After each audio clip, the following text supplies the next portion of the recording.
Islamic bank লিমিটেডের একটি নতুন সেবা হচ্ছে ক্যাশবাই কোডের মাধ্যমে টাকা পাঠানো। এজন্য আমি সেলফিন অ্যাকাউন্টে লগ ইন করলাম।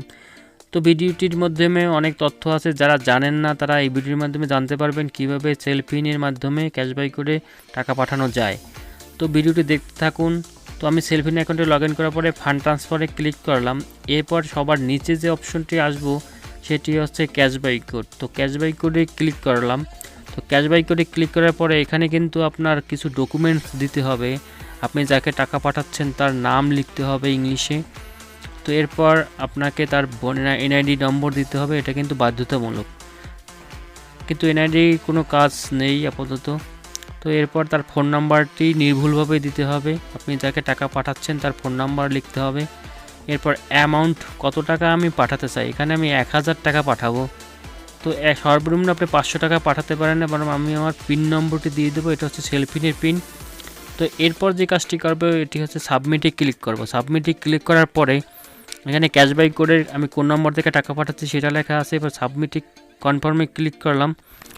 কনফার্মে ক্লিক করার পরে এখানে কিন্তু আমার প্রেরকের কাজ শেষ। এখানে pin number 1 share with receiver, এখানে রিসিভারের সঙ্গে আমি যে টাকাটা নেবে তার সঙ্গে আমি পিন নম্বর 1টা শেয়ার করব। এখানে কিন্তু সমস্ত ডকুমেন্টস লেখা আছে, চার্জ কত টাকা কি লেখা আছে। এজন্য কিন্তু প্রেরকের কাজ শেষ। এখানে প্রাপকের কাজ করার জন্য আমি এটিএমে চলে যাব। তো এটিএমে চলে যাওয়ার প্রথম মুহূর্তে বলি যে এখন কিন্তু প্রেরকের মোবাইলে একটা এসএমএস চলে আসছে। তো আমি চলে আসলাম এটিএমে।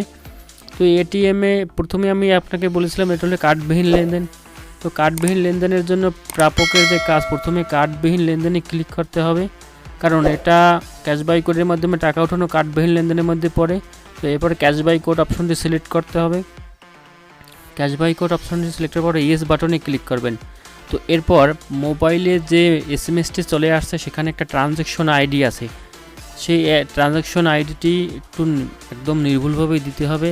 ট্রানজ্যাকশন আইডি যদি ভুল হয় তাহলে কিন্তু টাকা উঠানো যাবে না। তো ভিউয়ার্স একটা কথা বলে রাখি, ট্রানজ্যাকশন আইডি দেওয়ার পরে পরবর্তী ধাপে ক্লিক করবেন। তো একটা কথা হলো যে পিন নম্বর 1, এখানে পিন নম্বর 1 হলো প্রেরকের কাছ থেকে যে প্রথম পিনটা যেটা প্রাপকের কাছে শেয়ার করেছিল সেইটা, এবং প্রাপকের মোবাইল নাম্বারে যে পিনটা চলে আসছে সেটা কিন্তু পাশাপাশি এখানে লিখতে হবে।